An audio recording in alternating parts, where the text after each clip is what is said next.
जिन्नात ने इस लड़की के साथ जो किया उसको देखकर आपकी रूह कांप जाएगी। तो चलिए शुरू करते हैं आज का वीडियो। इसी तरह की इस्लामिक घटनाओं और वाक्य से रूबरू होते रहने के लिए आज ही सब्सक्राइब करें हमारे चैनल इस्लाम हिस्ट्री को और साथ ही बेल आइकॉन को प्रेस करें। प्यारे दोस्तों, एक आदमी इधर उधर भटक रहा था। उसका नाम शरीफ अहमद था और अपने नाम की तरह ही वह शरीफ इंसान था। चलते चलते शरीफ अहमद थक गया था। वह कई दिनों का भूखा था। उसकी आंखों के सामने अंधेरा छा रहा था और कल से उसके हलक में पानी का एक कतरा भी ना गया था। अचानक उसकी आंखों के सामने अंधेरा छा गया और वो लड़खड़ाता हुआ जमीन पर जा गिरा। वह जहां गिरा था वहां एक दरवाजा था। शरीफ अहमद दरवाजा पकड़कर खड़ा हो गया। उसने सर उठाकर दरवाजे की तरफ देखा तो वह एक मस्जिद का दरवाजा था, लेकिन उस दरवाजे पर एक बड़ा सा ताला लगा हुआ था। शरीफ अहमद की हालत बहुत बुरी थी। भूख की वजह से उसका बुरा हाल था और ऐसे वक्त में आदमी सिर्फ और सिर्फ रोटी के बारे में ही सोचता है। लेकिन वह सच्चा और शरीफ ईमानदार इंसान था, पक्का मुसलमान था। उसने मस्जिद के बंद दरवाजे को हैरत से देखा और सोचने लगा कि दरवाजा बंद क्यों है। जौहर की नमाज का वक्त हो रहा है मगर नमाजी कहाँ है। इतने में किसी ने शरीफ अहमद के कंधे पर हाथ रखा और पूछा, कौन हो भाई, कहां से आए हो? तो शरीफ अहमद ने जवाब दिया, जी मैं तो अल्लाह का एक अजीज सा बंदा हूं। उस आदमी ने कहा कि हुलिये से तो तुम मौलवी मालूम पड़ते हो। शरीफ अहमद ने जवाब दिया, नमाज पढ़ना तो अल्लाह को याद करना ही है। मेरा नाम शरीफ अहमद है। तो उस आदमी ने कहा कि मेरा नाम खुदा बख्श है और यहां इस मस्जिद के पास वाले मकान में रहता हूं और इस गांव के पंचायत का सरपंच भी हूं।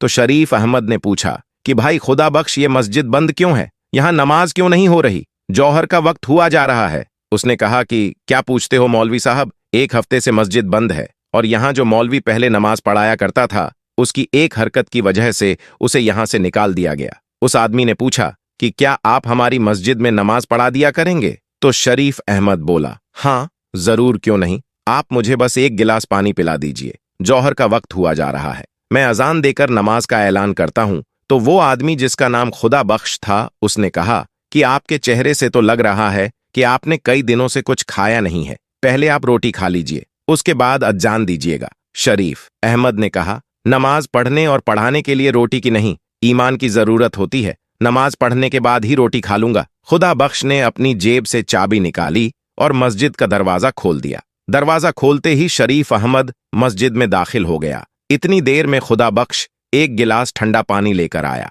शरीफ अहमद ने फर्श पर बैठकर पानी पिया और उसके बाद वजू किया। और जैसे ही अजान की आवाज गांव वालों ने सुनी तो गांव के कई मर्द नमाज पढ़ने के लिए मस्जिद की जानिब चल दिए। शरीफ की आवाज में एक सोज था। उसकी अजान गांव के हर शख्स के दिल में उतरती जा रही थी। अजान पूरी होने के बाद कई नमाजी मस्जिद के सहन में जमा हो चुके थे। सब लोग नए मौलवी की आमद से खुशी का इजहार कर रहे थे। गांव के लोगों ने यह बात खास तौर पर महसूस की कि नया मौलवी जवान है लेकिन बहुत कमजोर है और जवान होने के बावजूद नए मौलवी की आंखों में शर्म है। नमाज पढ़ने के बाद खुदा बख्श अपने घर से खाना लेकर आया और शरीफ अहमद के सामने रखा। शरीफ अहमद ने सबसे खाना खाने के लिए पूछा, लेकिन सब ने कहा कि हम अपने घर से खाना खाकर आए हैं। यह सुनकर शरीफ अहमद ने बिस्मिल्लाह पढ़कर खाना खाना शुरू किया। कई दिन बाद उसे खाना मिला था तो लिहाजा हर निवाला उसके हलक में फंस रहा था। खुदा बख्श बोल के, मौलवी साहब मस्जिद के साथ एक कमरा बना हुआ है, आप वहां रह सकते हैं। शरीफ अहमद ने कहा कि मैं मस्जिद में नमाज पढ़ाने के अलावा बच्चों को कुरान भी पढ़ाया करूंगा और उनको दुनियावी तालीम भी दूंगा। खुदा बख्श ने जवाब दिया, माशा अल्लाह, अल्लाह आपको इत्जा दे खुदा। बख्श के जाने के बाद शरीफ अहमद कमरे में गया और जैसे ही खिड़की खोली तो फौरन उसे बंद कर दिया, क्योंकि खिड़की से खुदा बख्श के घर का सहन साफ नजर आ रहा था। वहां एक जवान लड़की सहन में झाड़ू दे रही थी। अब जैसे ही शरीफ अहमद ने खिड़की खोली तो उसकी नजरें भी उस लड़की से जा टकराई गईं और लिहाजा घबराकर शरीफ अहमद ने खिड़की बंद कर दी। खिड़की बंद करके बिस्तर पर आकर बैठ गया। कुछ महीनों में ही शरीफ अहमद की सारे गांव में इज्जत होने लगी। लोग कहते हैं कि मौलवी जवान तो है मगर नीयत में खोट नहीं है। पराई बहू बेटियों को जरा भी आंख उठाकर नहीं देखता। और उस दिन के बाद शरीफ अहमद ने अपने कमरे की खिड़की दोबारा कभी नहीं खोली। वो सारी सारी रात गर्मी में गुजार देता मगर खिड़की ना खोलता। हर नमाज के बाद शरीफ अहमद अल्लाह से गिड़गिड़ाता कर दुआ मांगता कि अल्लाह, मेरी नीयत में खोट नहीं है, लेकिन ये मजहर जवानी मेरा पीछा नहीं छोड़ता है। ये मुझे बार बार बहकाती है। जब तक मैं किसी शरीफजादी से निकाह न कर लूं, तू मेरी हिफाजत फरमा, मुझे हर किस्म के गुनाह से बचा। रोते रोते शरीफ अहमद की दाढ़ी आंसुओं से तर हो जाती है। एक दिन असर की नमाज के बाद खुदाबख्श घबराया हुआ मस्जिद में आया। शरीफ अहमद मस्जिद में बैठा कुरान पाक की तिलावत कर रहा था। वो कहने लगा, बेटा, जरा मेरे बेटे हंसू को आकर देखो। वह अजीब अजीब हरकतें करने लगा है। कभी वह अपना सिर दीवारों से टकराने लगता है तो कभी उसके मुंह से अजीबो गरीब आवाजें निकलती हैं। जल्दी चलो बेटा, मेरे बेटे को देख लो, उसकी मां बहुत परेशान है। शरीफ अहमद खुदा बख्श के साथ उसके घर की तरफ दौड़ पड़ा। जब कमरे में दाखिल हुआ तो उसने देखा कि 14 साल का एक लड़का चारपाई पर लेटा है। उस लड़के के हाथ पैर चारपाई के साथ बंधे हुए हैं। उसके सिरहाने उसकी मां बैठी हुई है और पास ही में वह लड़की खड़ी है जिसे शरीफ अहमद ने पहले दिन खिड़की से देखा था। शरीफ की नजर पड़ी तो उसने फौरन अपनी आंखें नीचे कर लीं और उसने कहा कि मुझे एक गिलास पानी लाकर दो। शरीफ अहमद को पानी का गिलास दे दिया गया। अब आप लोग दीवार के साथ खड़े हो जाइए और कोई भी मेरे काम में दखल नहीं देगा। इसके बाद शरीफ अहमद ने हंसू के हाथ और पैर खोल दिए और फिर कुरानी आयत की तिलावत शुरू की। शरीफ अहमद ने बुलंद आवाज में कुरान मजीद की तिलावत शुरू की। शरीफ अहमद इलाज कर ही रहा था कि हंसू के मुंह से एक अनजानी कड़क आवाज निकली। कौन है तू? क्यों मुझे तंग कर रहा है? शरीफ ने कहा। तू कौन है? इस मासूम बच्चे को क्यों तंग कर रहा है? जिन्न जोर से दहाड़ा और बोला, इस बच्चे ने, इसके दोस्तों ने मुझे बहुत परेशान किया है, मुझे जख्मी किया है। तो शरीफ बोला कि इस बच्चे ने तुम्हें तंग कैसे किया? तुम्हें कैसे जख्मी किया था? तो वो जिन्न न बोला, कल जब मैं इस गांव से गुजर रहा था, उस वक्त मैं एक जानवर के रूप में था, तो इसने और इसके शरारती दोस्तों ने मुझ पर पत्थर बरसाए। शरीफ अहमद बोला कि हाँ, यकीनन इन्होंने गलती तो की है, लेकिन इनकी गलती कि मैं तुमसे माफी मांगता हूं और यकीन दिलाता हूं कि आइंदा यह कभी किसी बेजुबान को तंग नहीं करेंगे। हंसू को सजा मिल चुकी है, मेहरबानी करके अब तुम इसे छोड़ दो, तुम्हें कसम है। बचा हुआ पानी उसके ऊपर डाल दिया। पानी डालते ही हंसू के मुंह से एक जोरदार चीख निकली और वह तड़पने लगा और कहने लगा कि हाय हाय, जालिम, मुझे मार डाला, जला डाला, यह अच्छा नहीं किया तूने। इसके बाद शरीफ हंसू की तरफ बढ़ा और कहा कि तुम अब कैसे हो? तो उसने कहा, मैं ठीक हूं। खुदा बख्श ने कहा कि मौलवी बेटा, तुम्हारा बड़ा एहसान है हम पर। तो शरीफ अहमद ने कहा, मैंने कोई एहसान नहीं किया है, यह तो अल्लाह पाक की कलम का असर है, हालांकि पाक कलम में बहुत बरकत है। यह कहकर शरीफ अहमद ने अपना बैग उठाया और ताबीज लिखने लगा था। ताबीज लिखने के बाद शरीफ अहमद ये ताबीज खुदा बख्श के दाएं हाथ में दिया और कहा कि इस ताबीज को चमड़े में लपेटकर हंसू के सीधे बाजू पर बांध देना। इस वाक्य के तीसरे दिन असर की नमाज के बाद शरीफ मस्जिद में बैठा हुआ था तो हंसू भागता हुआ आया और सलाम करके कहने लगा कि आपको अब्बा जान ने बुलाया है। तो शरीफ अहमद ने अपना बैग उठाया और तेज तेज कदमों से हंसू की तरफ चलने लगा।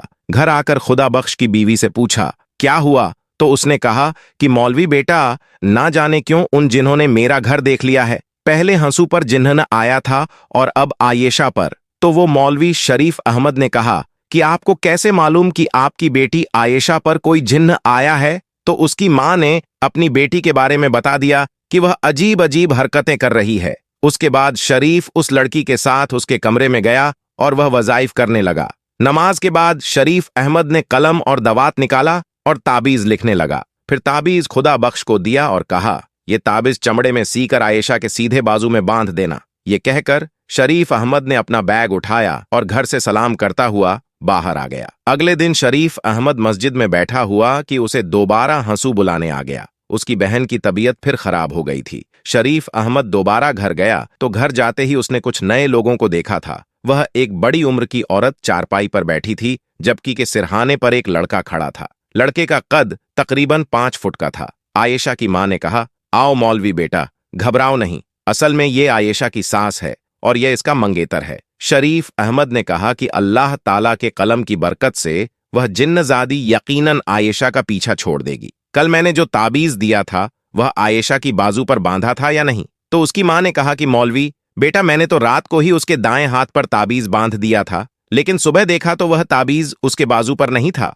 आयेशा से भी पूछा, मगर उसे भी मालूम नहीं था कि रात के वक्त यह ताबीज कहाँ गया। इसके बाद शरीफ सबके साथ कमरे में चला गया और इलाज शुरू कर दिया और कुरान पाक की तिलावत और वजीफा पढ़ता रहा और उसे कहने लगा कि तू जिन्नजादी है, औरत है, इसलिए मैं शराफत से कह रहा हूं कि इसे छोड़ दे, इसकी शादी होने वाली है। अगर तूने इसे नहीं छोड़ा तो यह सुनकर वह बोली कि शादी वह भी इस लड़की की भूल जाओ, क्योंकि वह शख्स जो कि इस लड़की से शादी करेगा वह शादी की पहली रात ही दर्दनाक मौत से मारा जाएगा, और यह मेरा वादा है और यह पत्थर की लकीर है। दोस्तों, आपको बता दें कि यहाँ ये लड़की पर कोई जिन या जिन्नजादी नहीं है, ये लड़की ड्रामा कर रही है। आप इस वीडियो को देखते रहे, आपको पता चल जाएगा। उसकी बात सुनकर उसकी होने वाली सास और मंगेतर का रंग सफेद पड़ गया। इतने में आयेशा अचानक अपनी जगह से चलती हुई दीवार की जानिब बढ़ी और डंडा लेकर उसके होने वाले शौहर और उसकी मां को मारने लगी और कहने लगी, तू मुझसे शादी करेगा। इतने में आयेशा के माँ बाप आयेशा से डंडा छीनकर उसको काबू करने में लगे और उसको कमरे में बंद कर दिया।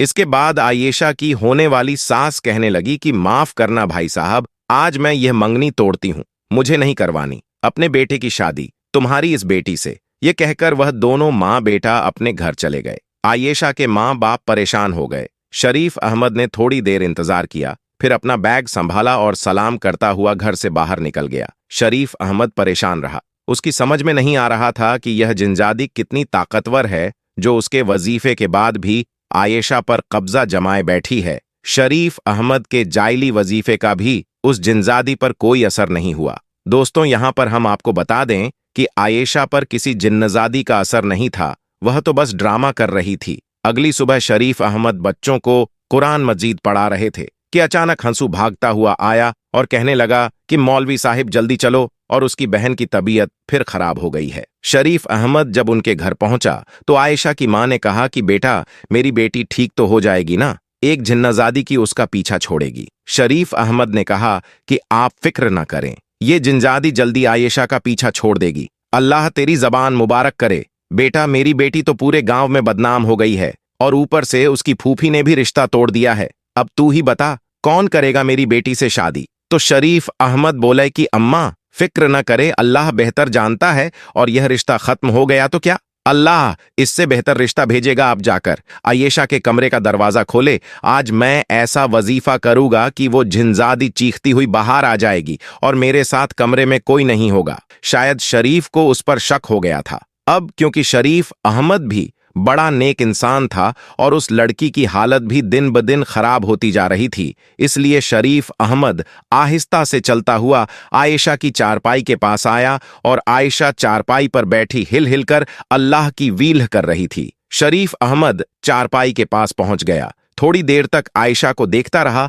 और फिर आहिस्ता से आवाज में बोला, आयेशा, अब तुम ये नाटक बंद कर दो, तुम्हारे ऊपर कोई जिन्जादी नहीं है, मुझे मालूम है। शरीफ अहमद की बात सुनकर आयेशा खामोश हो गई। उसने अपना सिर ऊपर किया और शरीफ अहमद को घूरने लगी। उसने कहा, तो तुम्हें पता चल गया है कि मैं ड्रामा कर रही थी? शरीफ अहमद ने कहा, हाँ, मुझे पता चल गया है, और तूने अपनी आंखें लाल की हैं। तो आयेशा ने कहा, मैंने अपनी आंखें ग्लिसरीन डालकर लाल की है। शरीफ अहमद ने कहा कि तेरे इस नाटक की वजह से तेरे माँ बाप कितने परेशान हैं। आयेशा बोली कि मुझे अफसोस है इस बात का, लेकिन मैं मजबूर थी। मैंने नाटक रिश्ता तोड़ने के लिए किया था। तो क्या तुझे यह रिश्ता मंजूर नहीं था? हाँ, मेरा उसके साथ कोई जोड़ नहीं था। तो शरीफ ने कहा कि अगर तुझे रिश्ता मंजूर नहीं था तो सीधे सीधे इनकार कर देती, इतना नाटक करने की क्या जरूरत थी? आयेशा ने कहा, मेरा रिश्ता तब किया गया था जब मैं झूले में थी और शादी के वक्त भी मुझसे नहीं पूछा जाना था। मैं 10 जमात पास हूं और उसने तो कभी स्कूल की शक्ल तक नहीं देखी।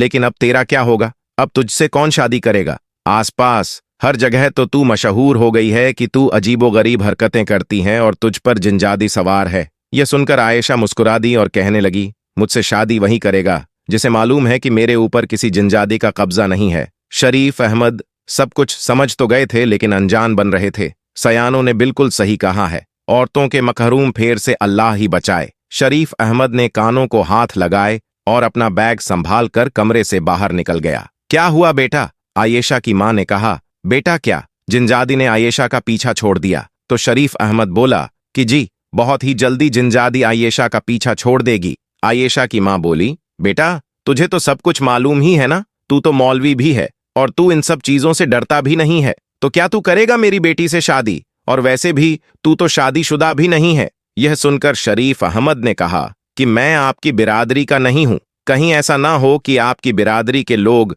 बुरा मान जाएं। लड़की की मां ने कहा कि इस मुश्किल वक्त में कौन सा मेरी बिरादरी मेरे काम आई, जो मैं बिरादरी का बुरा मानने के बारे में सोचो। और फिर तू भी तो मुसलमान बंदा है और इस नाते तू भी तो मेरी बिरादरी का है। शरीफ अहमद ने कहा, फलां गांव में मेरी खाला रहती है, मैं सवेरे जाकर उनको ले आऊंगा, आप उनसे मेरी शादी की बात कर लेना। शरीफ अहमद ने अपनी रजामंदी जाहिर करते हुए जवाब दिया था। तो दोस्तों, यह वीडियो आपको कैसा लगा? अगर पसंद आया हो तो लाइक जरूर करें और चैनल को सब्सक्राइब करना बिल्कुल ना भूलें। कल फिर मिलेंगे, तब तक के लिए खुदा हाफिज।